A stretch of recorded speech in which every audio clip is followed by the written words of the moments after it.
नमस्कार, दंडवत प्रणाम। आज आपल्याला ह्या साईपासून आधी लोणी तयार करून घ्यायचं आहे आणि सुगरणीचा खोपा या चॅनलमध्ये तुमची मावशी तुमचं सहर्ष स्वागत करीत आहे। हे मिक्सरचं भांडं घेतलं आणि याच्यामध्ये मी साय टाकून घेते। हे बघा किती घट्ट साय आहे आणि गाईच्या दुधापासून काढली आहे ही। आता हे मिक्सरला फिरून घेते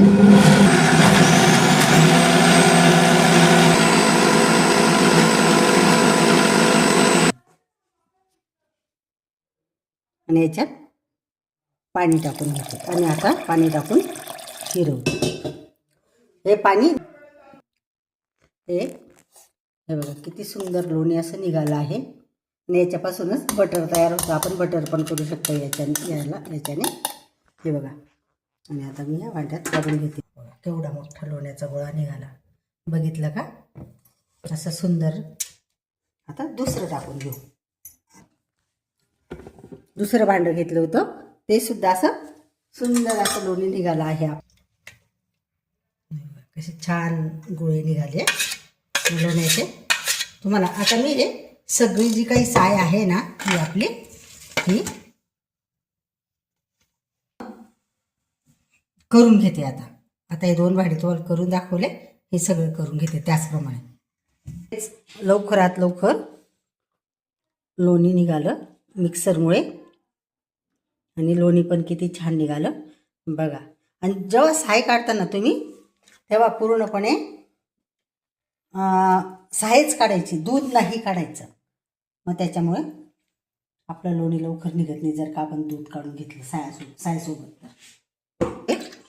हे लोणी असं गोळा काढून घेते आणि 2-3 पाण्याने त्याला धुवून टाकते, म्हणजे आपलं जे तूप आहे ना त्याचा वास येत नाही।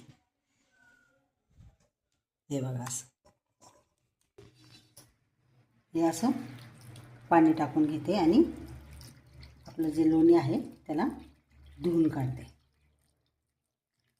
पाणी टाकून घ्यावं लागेल आणि याच्यानंतर हे लोणी आहे ना हे धुवून घ्यायचं। त्यातलं जे ताक आहे पूर्णपणे, आपण त्याला ताक म्हणतो, ते असं पूर्ण काढून घ्यायचं आहे आणि पूर्ण आपला हा लोण्याचा गोळा आहे ना हा बाजूला करायचा आहे।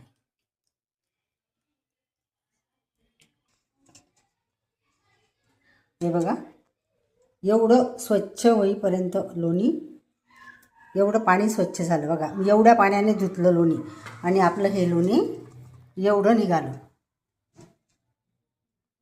एवढा लोण्याचा गोळा आपला आता निघाला आणि त्याच्यामधून पण थोडंफार पाणी अजून काढून आणि मी आता त्याला तूप करायला ठेवणार आहे। आणि गाईचं जरा म्हशीच्या लोण्यापेक्षा गाईचं लोणी जरा चिकट असतं, पण छान निघालं आपलंवालं। आणि आम्ही अशीच लोणी करून घेते, मी काही हाताने करत नाही, मिक्सरनेच करून घेते। मिक्सरमध्ये जरी तुम्ही प्रमाणात पाणी टाकलं, प्रमाणातच जरी फिरवलं तर छान असं लोणी निघतं। नाही व्यवस्थित फिरवलं आणि नाही व्यवस्थित पाणी टाकलं तर नाही निघत। तुम्ही कितीही मिक्सर फिरवा, लोणी निघत नाही। आता हे लोणी मी इथे टाकून घेते। आपल्याला याचं तूप बनवायचं आहे बघा। मी सगळं काही पाणी काढून घेतलं याच्यामधलं, मग आपलं तूप पटकन झटपट होईल आणि जास्त वेळ लागणार नाही, जास्त गॅसही लागणार नाही।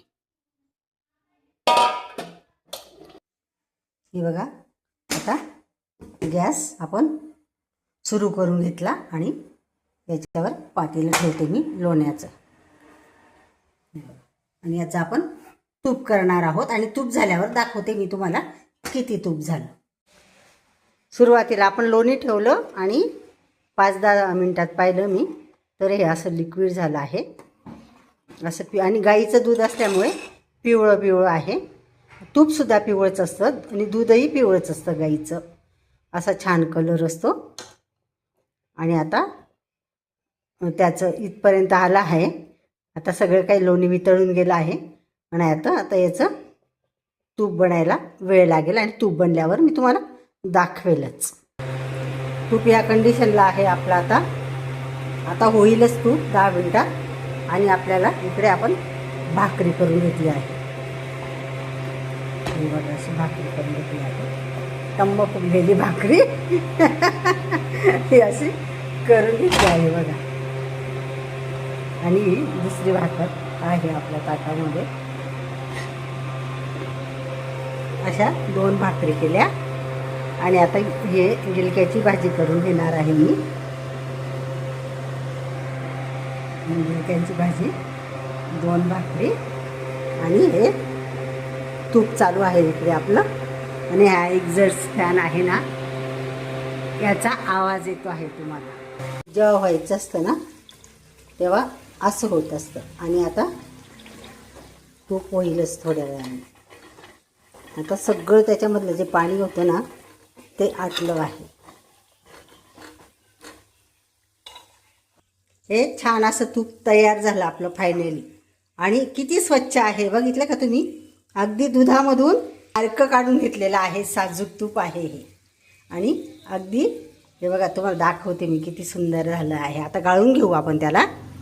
जे बाई खाली जी असते ना तिला बेरी म्हणतात, तुमच्याकडे काय म्हणता मला माहिती नाही, आमच्याकडे बेरी म्हणतात. ती बेरी आपण काढून घेणार आहोत, खालचा गाळ. आणि गाळून, आणि नाही बी गाळलं तरी शांत झाल्यावर हे सगळं काही गाळ खाली बसून जातो आणि वरती असं तूप असतं. किती सुंदर तूप झालं बघा दुधापासून. दूध किती पांढरं असतं. आता तुम्ही हा राहिलेला आहे चमच्यामध्ये, हे तुम्हाला दाखवण्यासाठीच ठेवलं आहे मी. हे असं होतं आपलं जे आपलं लोणी होतं ना ते असं होतं, ह्या चमच्याला लागलेलं असं व्हाईट व्हाईटसारखं. आणि त्याच्यापासून आपण हे हिला काय म्हणावं, परमेश्वराची किमया आहे काही. बघा सुंदर असं तूप तयार झालं आपलं. आता हे गार झाल्यावर गाळून घेते. हे बघा सगळा जो गाळ आहे ना तो असा खाली बसून गेला आणि हे वरती तूप आलं. आता आपण याला गाळून घेऊ. बघा घरच्या घरी किती हायजेनिक तूप असं सुंदर आपलं तयार झालं आहे. आणि घरी केलेल्या तूपचं वेगळंच असं समाधान असतं. या तूपसाठी आपल्याला कमीत कमीत गॅसवर 50 मिनटं लागली असतील, 40-50 मिनटं. आणि त्याच्यात काही असं टाकलं नाही ना विड्याचं पान टाकलं, ना विलायची टाकली, ना काहीच नाही. त्याला फक्त परिपक्व होईपर्यंत करून घ्यायचं आणि लाल नाही होऊ द्यायचं. त्याच्याजवळ थांबून घ्यायचं थोडा वेळ. असं छान असं तूप तयार होतं. तुम्ही पण करून खा. आणि घरच्या घरी केलेल्या वस्तूची समाधानी तर असतेच, पण चांगलं असतं आणि मुलाबाळांसाठी पण व्यवस्थित. हे असं आपलं एक बरणी भरून तूप निघालं तेवढ्या लोणीचं. बघितलं का. असं आपलं सुंदर असं तूप झालं बघा. याला म्हणता मेहनतीचं फळ. आपण जी मेहनत घेतो ना त्याचं फळसुद्धा असंच असतं. आधी दूध, मग दही, साय, मग दही, मग लोणी आणि मग शेवटी फायनली तूप. म्हणून मेहनत घ्या, मेहनतीचं फळ खूप सुंदर असतं. चला तर मग तुम्हाला जरी आपले तूप करण्याची प्रोसेस आवडली असेल तर आपल्या व्हिडिओला लाईक करा, शेअर करा आणि सबस्क्राईब करा. आपली मावशी, तुमची मावशी या नात्याने सबस्क्राईब करा. बाय आणि काळजी घ्या स्वतःची.